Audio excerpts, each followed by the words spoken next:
Her name was Adana, but no one at Prestige Holdings ever used her name. To them, she was Monster Face. The whispers always started the moment she entered the office. Not loud, never to her face. Just the usual hushed laughter, the sideways glances and the rehearsed coughs covering sneers as she walked past. Her skin bore scars that twisted unnaturally down the left side of her face, the result of a fire she'd never talked about. One of her eyes was slightly drooped, her lip tugged permanently into a half-frown. But it wasn't just her appearance, it was her silence, her avoidance of small talk, her strange hours, and the way she dressed in baggy skirts and oversized blouses. She was the temp. The woman no one knew anything about, and that gave them all permission to mock her. "Hey, did Monster Face clock in already? She probably sleeps in the janitor's closet, I swear. I bet she eats rats for lunch. Look at her face." Like something out of a horror movie. Adana heard it all, she always did. She never reacted, never flinched, never spoke up. Instead, she kept her head down, doing menial tasks no one else wanted. Sorting invoices, running errands, fixing printer. Jams. Even the receptionist Tina would snap her fingers and toss instructions like she was ordering around a servant. But what no one knew, what no one even thought to consider, was that Adana wasn't a temp.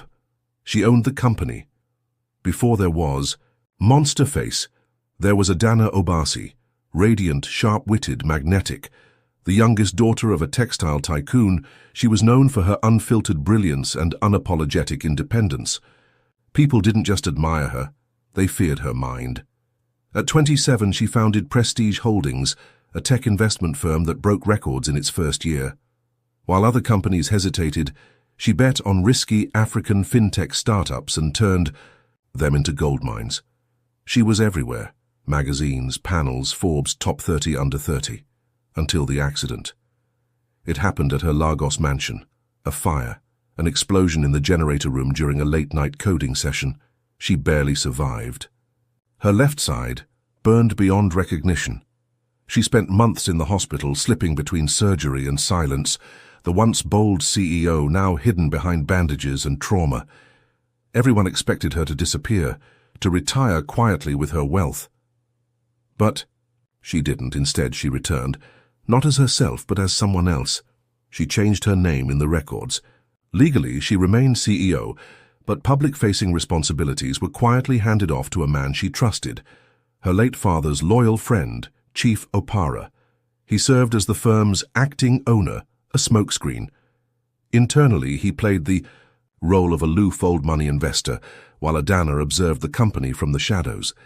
She returned under a new identity, Adaeze Okonkwo, a temporary file clerk recommended by a shady employment agency she herself owned. No one questioned it. Why would they? She was ugly, she was quiet, she didn't belong. They mocked her because they could, and she let them because she had a plan. If Prestige Holdings had a queen, it was Michelle Ume. Beautiful, loud, and always dressed like she was auditioning for a fashion show, Michelle wasn't the smartest in the building, not by a long shot, but she was cunning. She was the kind of woman who knew how to play people like pianos, especially men. Her power didn't come from brains or results. It came from intimidation, manipulation and charm, and she hated Adaze. "Oh God, here comes Monster Face," she'd sneer every morning. Sometimes she'd pretend to trip over her own heels just to accidentally bump into her. Other times, she'd dramatically spritz perfume in the air whenever Adaze passed by, like she was warding off a demon. "What even is her job?" Michelle once asked, voice raised enough for the whole office to hear. "I mean, do we really need a temp to export to breathe and look tragic?" Everyone laughed, except Namdi, the quiet analyst who always offered Adaze a seat during lunch. But he never defended her out loud.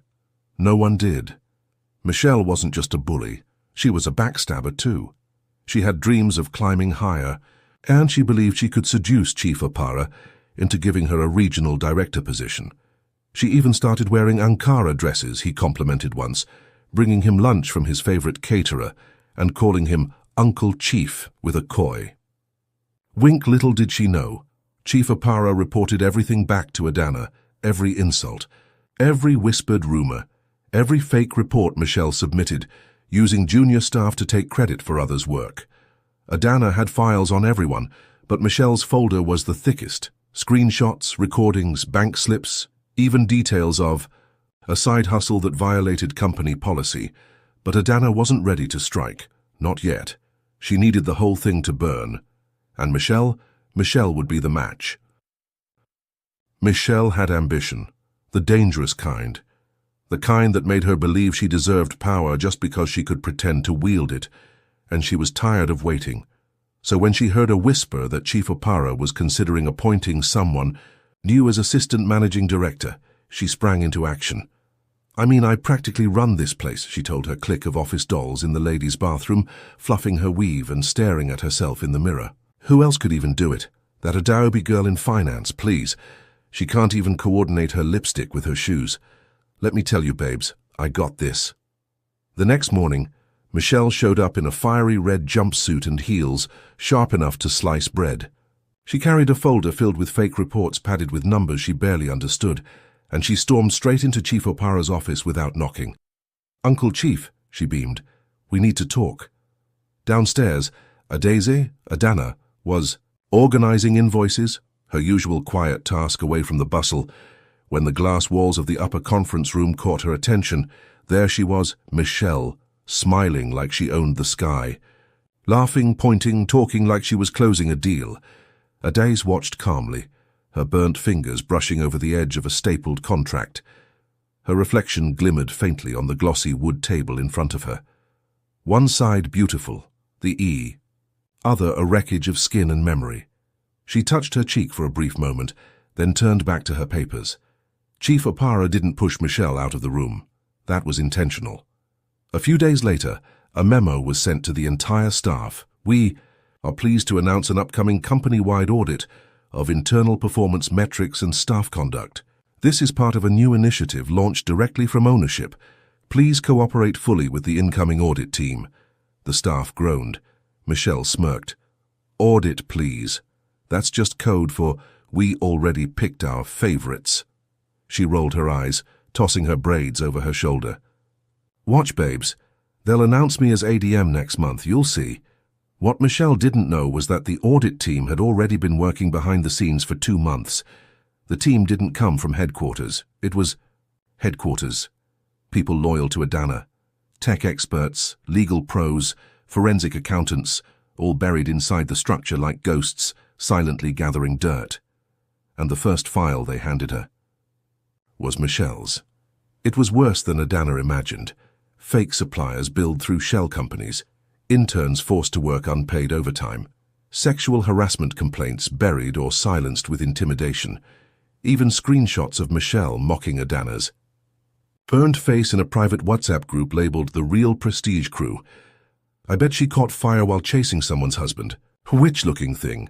Monster face should wear a bag over her head. I can't even eat when I see her. You know Chief only keeps her here because he feels sorry for her. Poor thing looks like a cursed yam." Adana's hand trembled as she scrolled. But still, she waited. She wasn't interested in revenge. She wanted revelation. Michelle had made herself the face of cruelty at Prestige Holdings. Now Adana would make sure the whole country saw that face, unfiltered and exposed. The first domino fell. On a Wednesday morning, emails bounced. Passwords stopped working. Michelle stormed into IT, furious that her access was restricted. "What the hell is going on?" "I have an important meeting in 30 minutes. The IT guy, barely hiding his grin, shrugged. "I was told to lock all access flagged for investigation. Orders came from the top," Michelle scoffed. "I am the top." "No, ma'am. I mean, the real top. Ownership." Security showed up 2 hours later, 2 men in black suits. Calm, stern, no badges. They walked her straight out of the building in front of the entire office. But not before Adana, still in her plain beige blouse and worn-out shoes, stood silently near the lobby printer and watched it all happen. Michelle's eyes locked with hers for a split second. There was a flicker of something. Recognition, confusion, shame. Then she was gone, and for the first time in 2 years, someone said aloud in the office cafeteria, "Hey, that weird girl, the one Michelle used to bully, She just stood there like she knew it was coming.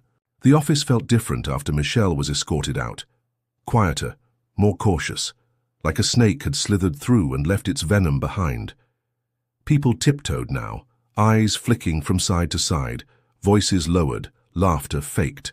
The same people, who had once laughed the loudest at Adana's face, now avoided eye contact, as if they sensed something had shifted, but couldn't quite place it. No one mentioned Michelle, not directly except one person, Namdi. He was the quiet one, always in the corner, always polite. Unlike the others, he never laughed at Adana, never joined in the mockery. He'd offered her coffee once, and when she dropped it from shaky hands, he'd cleaned it up without a word. Now, as she stood by the backroom printer again, pretending to be just another temp, Namdi approached her. Carefully, respectfully. "I know you saw it," he said in a low voice. Adana didn't look at him. "Saw what?" "Michelle. The way they walked her out. You didn't flinch. You knew." Adana's fingers paused over the paper stack. She turned her head slowly, just enough for her one good eye to lock onto his. "And if I did?" she asked. Namdi shrugged. "Then maybe you're not who they think you are." That was the first time someone had seen her, truly seen her, since the accident. Meanwhile, chaos spread through the rest of the building. Michelle's clique was in shambles. Her best friend Linda tried to delete her emails before anyone could access them. Too late. Another junior manager resigned mysteriously 2 days later, just before his name appeared on the misconduct report. Adana, behind the scenes, kept reviewing everything, every file, every lie, every name that had either joined in on her humiliation or stood by in silence. Tina, the receptionist, had once spilled coffee on her just to laugh. Kenneth from HR had refused to help her report missing paychecks. Mr. Bello, the senior supervisor, used to make pig-snorting sounds whenever she passed. They all had dirt, and Adana had collected it all. But she also made a separate list, one only she could see. It was titled, "Those Who Never Laughed." There weren't many names on that list, but Namdi's was there. So was Uzoma, the shy cleaner who once whispered, "God bless you," after Adana helped her lift a crate of bottled water. Even the security guard at the main entrance, Francis, made the list after he gave her his umbrella during a storm. To those people, Adana owed something more than vengeance. She owed them truth. 3 weeks later, the company announced a surprise town hall meeting. All departments were summoned. Chief Opara stood at the front with a straight face, behind him a projector screen. That read, "Meet the visionary who built Prestige Holdings," people whispered. They glanced around. Where was the guest? Then he smiled and stepped aside, and the doors at the back opened. Adana walked in, not in her usual beige blouse, not in worn shoes, but in a custom black power suit. Skin scarred, eyes fierce, hair wrapped in a bold gold-trimmed jail. And when she reached the stage and turned around, the room fell completely silent. Someone dropped their pen. Another gasped. Tina, the receptionist, actually sank into her seat. Adana leaned into the mic, her voice like sharpened velvet. "You used to call me Monster Face, but my name is Adana Obasi. I built this empire and now I'm taking it back." The silence after Adana spoke wasn't just quiet, it was deadly. Everyone sat frozen in the Prestige Holdings auditorium, jaws slack, eyes wide, hands gripping armrests as if bracing for a plane crash. For nearly 2 years, they had ridiculed her and dismissed her, insulted her, reduced her to nothing more than a grotesque joke, and now here she was, the woman they laughed at, was the one signing their paychecks. Adana took her time scanning the crowd, not with anger, not visibly, but with a calm power that burned even more deeply. Her scars were visible, and she didn't try to hide them. The burn across her cheek, the tightened skin along her jaw, the eye that no longer blinked in sync with the other. She made no apologies for them. "Some of you are already reaching for your phones under your chairs," she said, voice rich and steady. "That won't help you." Phones were raised, emails were quickly being typed. Adana turned to the screen. Chief Opara clicked to the next slide. It read, "Internal investigation. misconduct, corruption, and workplace abuse. Below that, names, departments, screenshots, voice recordings. Then, without blinking, she turned back to the crowd and spoke. You built a culture here, a toxic one. You rewarded loudmouths and punished silence. You measured value by face, not mind. But Prestige Holdings was never built for people like you. It was built for those who dream, and I will no longer fund your nightmares. The storm came swiftly. Tina, the receptionist, was the first to go. The HR audit revealed she had doctored time entries, overcharged for vendor supplies, and created a fake payroll entry for a non-existent intern, all while mocking Adana for wearing the same cheap-looking shoes to work. Kenneth from HR? Terminated. He'd buried complaints from junior staff and ignored policy violations from senior managers, especially Michelle. 3 team leads were suspended pending legal review. A finance officer was arrested for embezzlement, right there in the lobby, handcuffed in front of everyone. And through it all, Adana remained composed. No threats, no yelling, just precision. But not everyone cowered. A group of staff tried to rally. They sent a petition, claimed emotional distress from Adana's deception, accused her of manipulating them, of lying about her identity. One anonymous letter even called her a narcissist, playing victim for pity. She didn't respond to the letter. She simply forwarded it, along with evidence of those same employees joking about a disabled co-worker, to the company's board and legal team. By Friday, the group had vanished. Some were fired, some resigned. All of them were replaced. Then came the rebuild. Adana wasn't just there to punish. She wanted to transform. She restructured teams, promoted silent but loyal workers, and gave Namdi a raise and a new role in innovation strategy. He resisted at first, still shocked. "Why me?" he asked. "Because you saw me," she said. Uzoma, the soft-spoken cleaner, was promoted to facility supervisor. Her salary tripled. She wept when Adana handed her the offer letter. Francis, the guard who had once handed her an umbrella, now stood proudly at the front door, no longer invisible. And Adana! She walked the halls openly now, still scarred, still marked, but never again unseen. By the end of the month, Prestige Holdings was no longer a den of laughter and cruelty. It was a monument to survival, strength, and truth. The joke was over, and Adana Obasi was the punchline no one saw coming. In the days that followed, the office felt quiet again, but this wasn't the silence of fear or avoidance.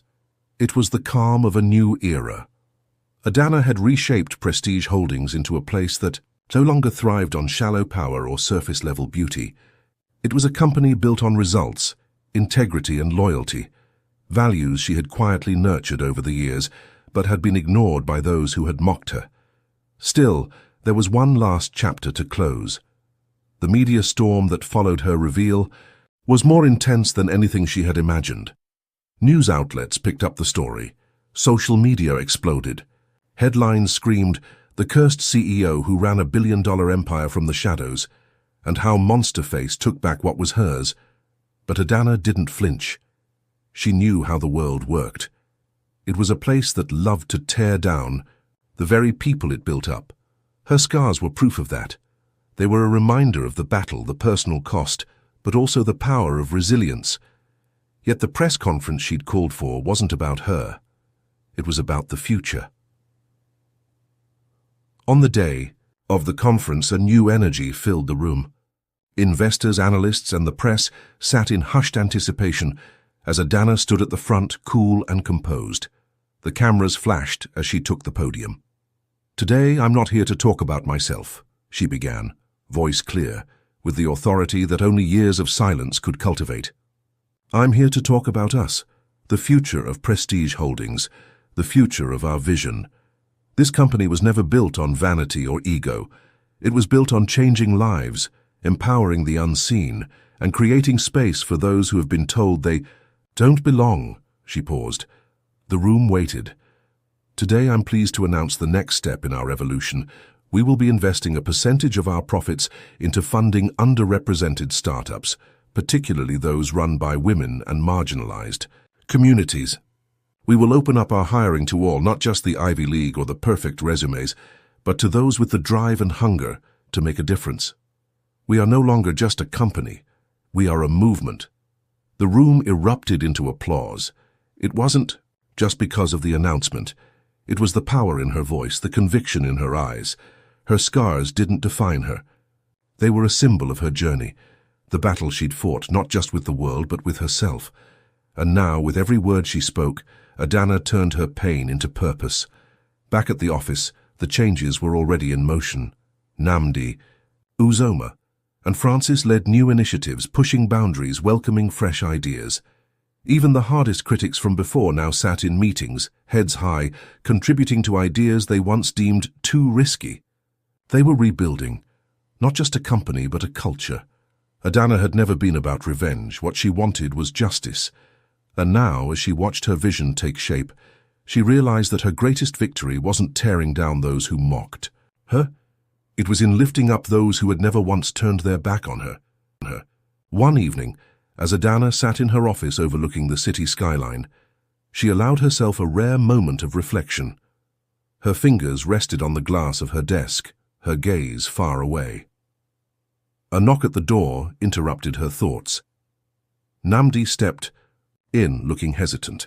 He'd become more than just a colleague. In many ways, he had become her right hand. He held a cup of tea in his hands and placed it on her desk.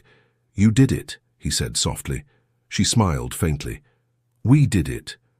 Does it feel different now?" he asked, his voice uncertain. Adana looked out the window again, watching the sun sink behind the horizon. "It feels like I finally became the woman I was always meant to be. Not the one they saw, not the one they mocked, but the one I've always been inside." She turned back to him. "I guess you could say the monster was just the beginning." 6 months passed. Prestige Holdings had become unrecognizable, not because of its logo or the upgraded furniture, or even the massive spike in revenue, but because of its soul. The energy had shifted. Now, it wasn't about fear of punishment, but hunger for purpose. Staff walked through the glass doors with pride, not dread. Voices echoed with ideas, not gossip. Adana's story had transformed from office rumor to corporate legend, whispered not with malice, but awe. She built it after a fire, you know. Ooh, they laughed at her, but she owned the building they stood in. Her scars, their proof she survived what would have killed anyone else. And while the office buzzed with its new rhythm, Adana herself changed. Not in the way people expected. She didn't retreat to some penthouse corner office and vanish behind tinted glass. She moved more freely than ever. She spoke at public schools, mentored young girls, and created internship slots specifically for those often overlooked, kids from the slums, disabled applicants, single mothers. She didn't just want to be a symbol of resilience. She wanted to build a system where no one had to crawl the way she did to be seen. One morning, she stood in front of the mirror in her bedroom. It was the same mirror she'd avoided for almost 2 years. The one that once made her weep, made her flinch, made her wrap scarves around her face just to step outside. But now she stood there and looked. Her face bore the marks of the fire. The left side, tight and rough, her lips slightly uneven, her style forever changed. But for the first time in her life, she smiled. Not to fake confidence, not to pretend, but to honor herself. This was the face that built an empire, the face that endured betrayal, mockery, pain, the face that outlasted the beautiful ones, the cruel ones, the perfect ones. This was her face. This was Adana. A letter came in later that week, from Michelle, written in a spidery hand, likely from a rehab facility, apologizing, rambling, pleading, telling Adana how she never knew, how she was just going through things, and didn't mean the things she said. Adana folded the letter gently and placed it in a drawer without reply, not out of hatred, but because the chapter was over. One last thing remained, a gala, a massive one, honoring excellence in African leadership and innovation. Adana had been nominated for the highest award of the evening. She arrived wearing a flowing, deep purple gown, one side of her face bare, the other painted in elegant tribal gold. It didn't hide her scars, it highlighted them. And when she walked onto the stage to receive her award, people stood, Some clapped, some cried, some simply stared, stunned that the woman once called Monster had become the face of resilience, power and beauty. She stepped to the mic, holding the golden plaque in her hands, and spoke. They tried to bury me beneath their laughter, but what they didn't know was that I was a seed. Epilogue Prestige Holdings eventually expanded beyond Nigeria, London, Dubai, Accra, Nairobi, Johannesburg. Adana's face, the very one they mocked, became the centerpiece of the company's global campaign. Scars are proof you survived. People didn't just remember her name, they learned from it. They followed it, because she had done the one thing her enemies never imagined. She took the thing meant to break her and built a kingdom on top of it.